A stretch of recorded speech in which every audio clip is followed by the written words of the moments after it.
शीतकालीन सत्र को सार्थक रूप से चलाने के लिए विधानसभा अध्यक्ष गिरीश गौतम सदन में एक नई परंपरा की शुरुआत करने जा रहे हैं।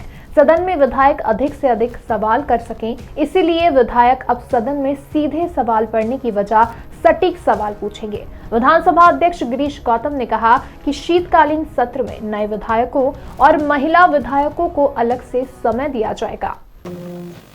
सीधे मैं ही बोलूं कि कुछ पूछना है? उसमें मुख्यतः सर्वदलीय बैठक विधानसभा के संचालन के व्यवस्थित संचालन के लिए आहूत की गई थी।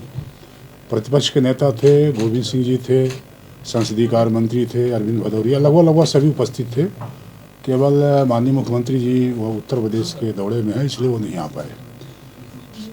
स्वाभाविक तौर पर बातचीत केवल सत्र के व्यवस्थित और सुचारू संचालन के संबंध में थी।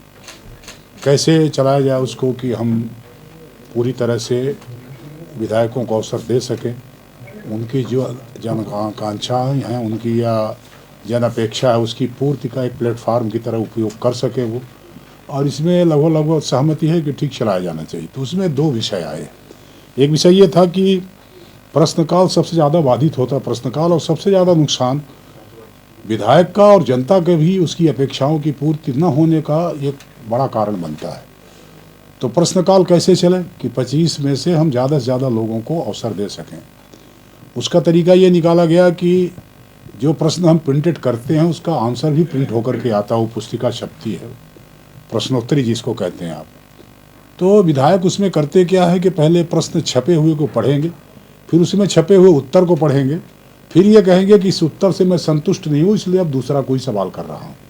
प्रयास हम ये कर रहे हैं कि विधायकों को न प्रश्न पढ़ना पड़े न उत्तर पढ़ना पड़े, वो पहले से अध्ययन करें, उसको अध्ययन करके पूरा क्वेश्चन क्या बनता है वो सीधा पॉइंटेड पूरा क्वेश्चन पूछें, तो मंत्री को जवाब देने को भी सुविधा मिलेगी और उसमें समय भी बचेगा हमारा और दूसरे विधायक का एक अवसर भी बढ़ेगा। और हमको ऐसा लगता है कि वो सार्थकता भी होगी उस प्रश्न की, क्योंकि मंत्री को लगेगा अच्छा हम भूमिका बांधते रहते हैं, तमाम सारी चीज़ें करते रहते हैं।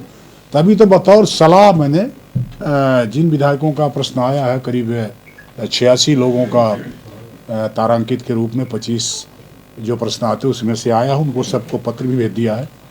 उनसे आग्रह भी किया, सर्वदलीय बैठक में भी आग्रह किया प्रतिपक्ष वगैरह से कि ये सब करना है। दूसरा, समय का निर्धारण के लिए बात आई कि समय 5 दिन का कम पड़ता है, तो उसमें भी लगभग ये तय हुआ कि आपका कार्य मंत्रणा की समिति में हम तय करें, यदि हमको समय कम दिखाई पड़ता है तो उसके लिए विधानसभा को इतने दिन में ही कार्य अवधि हम बढ़ा सकते हैं। कार्य दिवस भले न बढ़ता हो पर कार्य अवधि बढ़ा सकते हैं। 5 की जगह में उसको और आगे तक ले जा सकते हैं, जो लंच का ब्रेक होता है उसको रोक सकते हैं। ये सब उपाय किए जा सकते हैं जिससे कार्यावधि हम बढ़ा सकते हैं, पर उसमें बहस ही होना चाहिए।